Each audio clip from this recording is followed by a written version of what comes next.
Matthew's message, February 18, 2016. With loving greetings from all souls at this station, this is Matthew.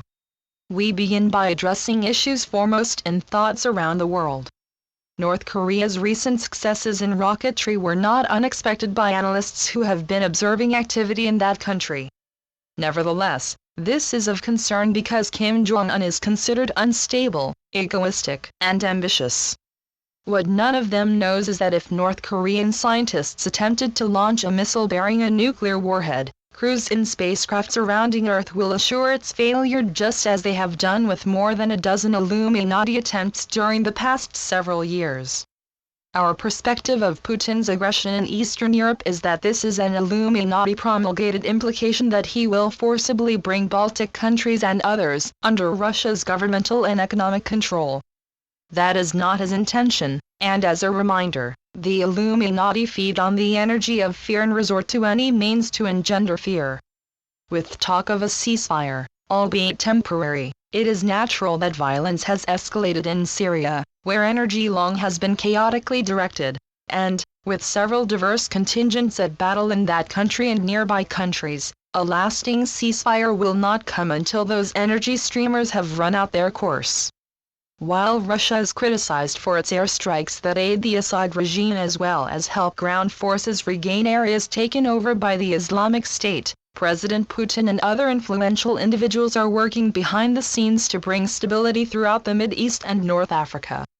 Understandably, there is concern about people in war-torn areas continuing to undertake risky transits into countries that are not able to provide adequate housing, schooling, work, or health care to the millions of refugees already there.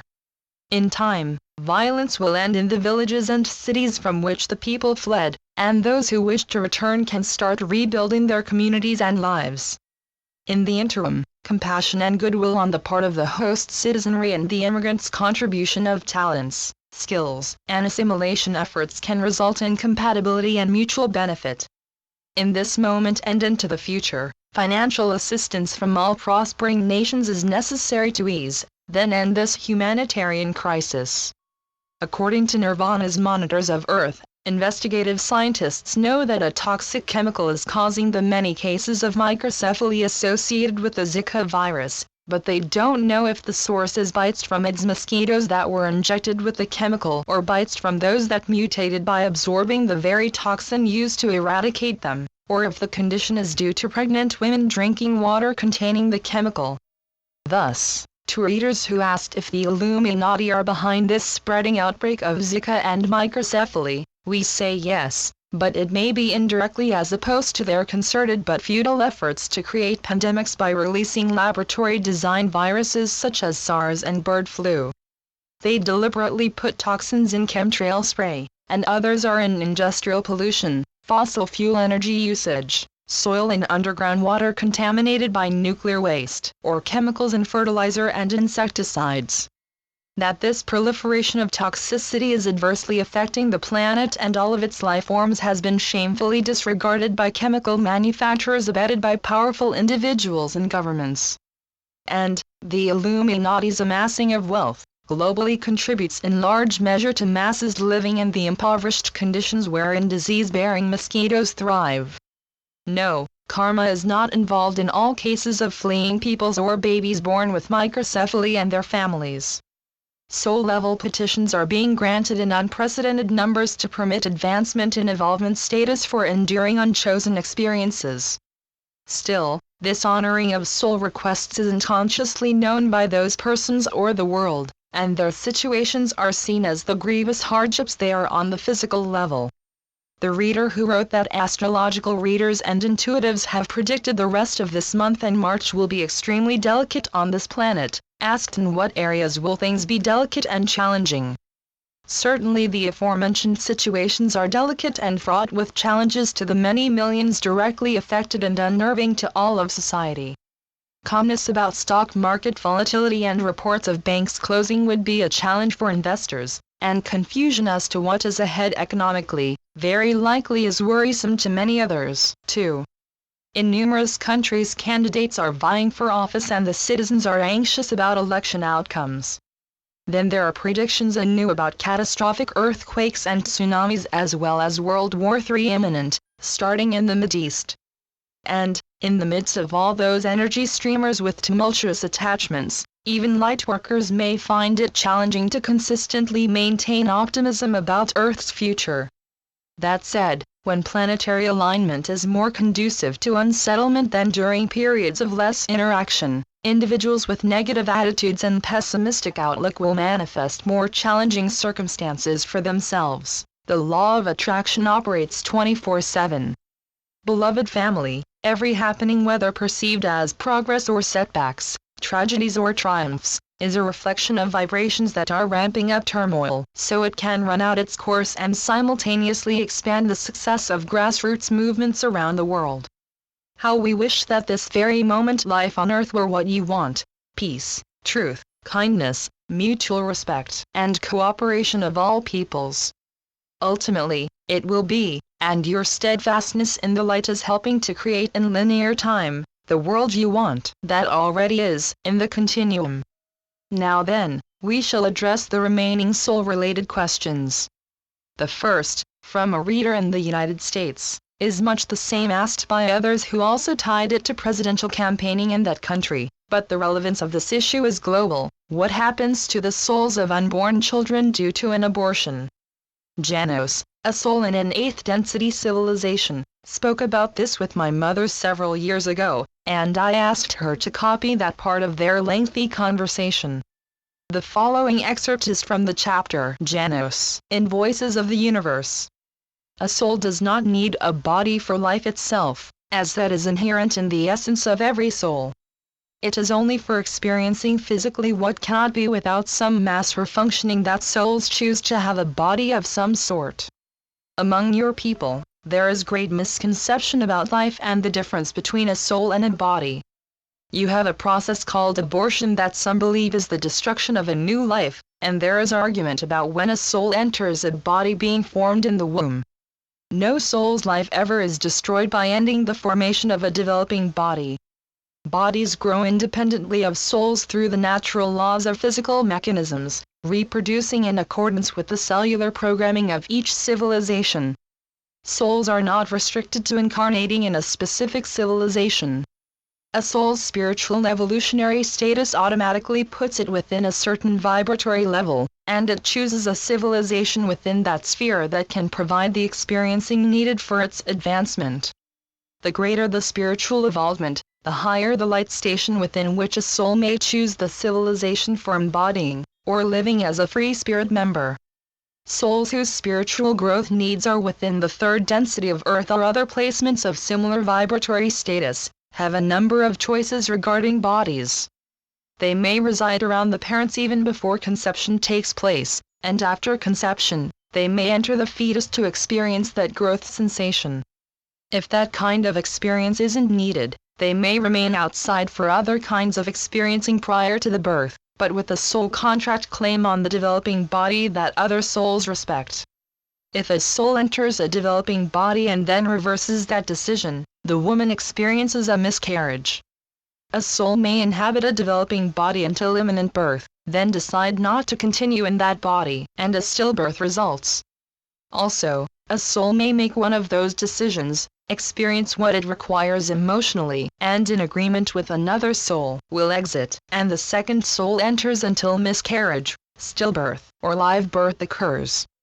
A soul with a claim on a developing body may permit another soul to reside in the body to experience the growth and birth sensation, then that soul leaves and the first one takes over the physical life.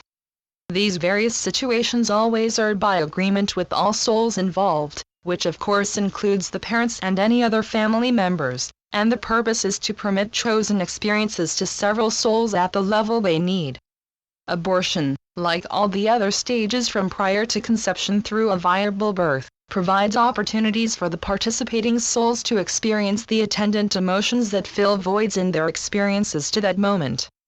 Bodies have a life force independent of a soul, and while it is an unusual situation that a body lives without a soul, this can happen.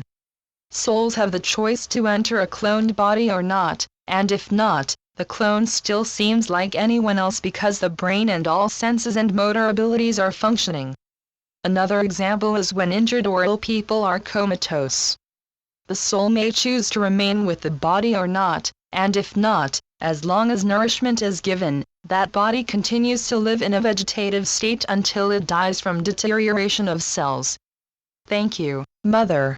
If all Earth's peoples could know that every one of you is a soul having a physical experience and the many choices souls have, abortion would not be a political, social, or religious issue. When you are living in the fullness of Earth's golden age, there will be no abortions or divisiveness of any kind. Life will be loving, peaceful, and in harmony with all of nature. Is the soul the essence of a person, or was it created to support the fundamental essence as a storage unit for experiences?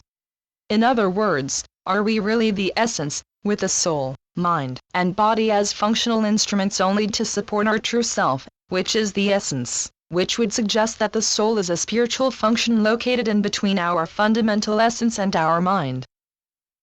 Your true self is a soul, an independent, inviolate, eternal being, whether living in a physical or a spirit world, or as a free spirit anywhere in this universe. Your essence, or composition, is the pure love light energy of Creator, the source of everything in existence throughout the cosmos, and in this universe is of God. Using Creator's energy and its gift of free will, with its component power of manifestation, you design a mind and a body that will enable you to function in accordance with what you want to experience after incarnating. You endow this person with a repository, or storage unit, of soul-level knowledge of the beginnings in Creator, and the collective wisdom and memories of your other lifetimes. It may be helpful to read a prior message that offers more extensive information about preparing for a new physical lifetime. February 3, 2014. Thank you, Mother, for adding the date, and we add that a lifetime as a free spirit has nothing whatsoever to do with personality traits or behavior.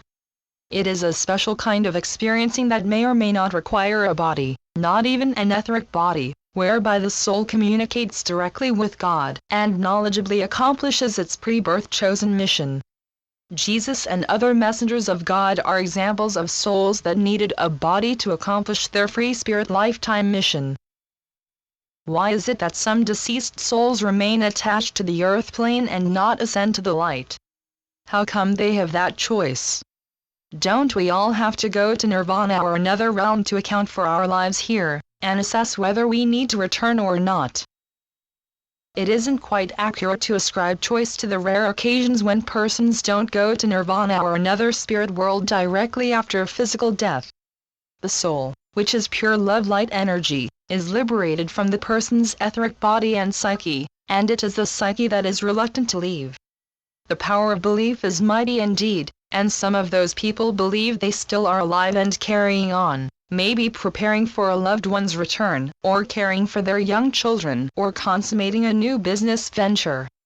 Others do know they had died but want to stay on earth until they have completed something of utmost importance, perhaps explain to families how to handle personal business affairs, or continue fighting alongside their comrades, or let police know who killed them.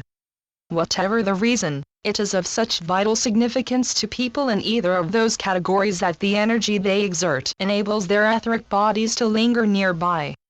Eventually, often with the assistance of angels, spirit guides, or a proficient energy worker, all of those souls realize that they cannot do what they desire, and willingly move on to a spirit world.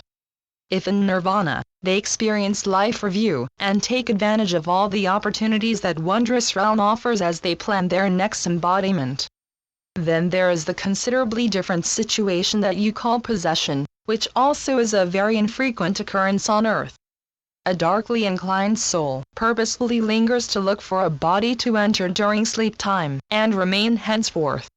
When it enters a body, a struggle ensues until one of the souls manages to oust the other.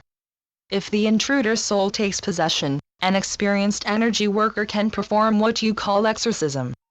When that is successful, the intruder is assisted to the light and the original occupant returns.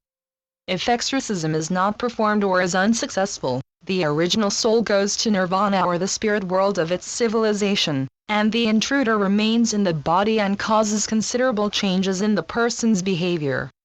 What happened to the soul when someone committed suicide? First we say, there is no punishment for suicide as some religions teach. Just as in cases where physical death is by any other cause, the soul is liberated from the etheric body and psyche. Someone who takes his or her life does so in mental and emotional anguish, and the psyche enters nirvana in that traumatized state. After a healing process of tender, customized care, and constant attentiveness, the person joins the realm's population and experiences life review, just as all others do. When another incarnation is planned, it includes the karmic lessons that had been chosen but not experienced in the life cut short. Mother, please add the date of the message that covers this topic more comprehensively. September 23, 2014. Thank you, and yes, I see that we have reached preferred space limits. I also see more questions about the soul on your list, but I feel that the information we have provided is the most relevant for the greatest number of readers. So, with the assurance that never are you alone in your earth journey, we bid you loving farewell for this moment. Love and peace. Channeled by Suzanne Ward. www.matthewbooks.com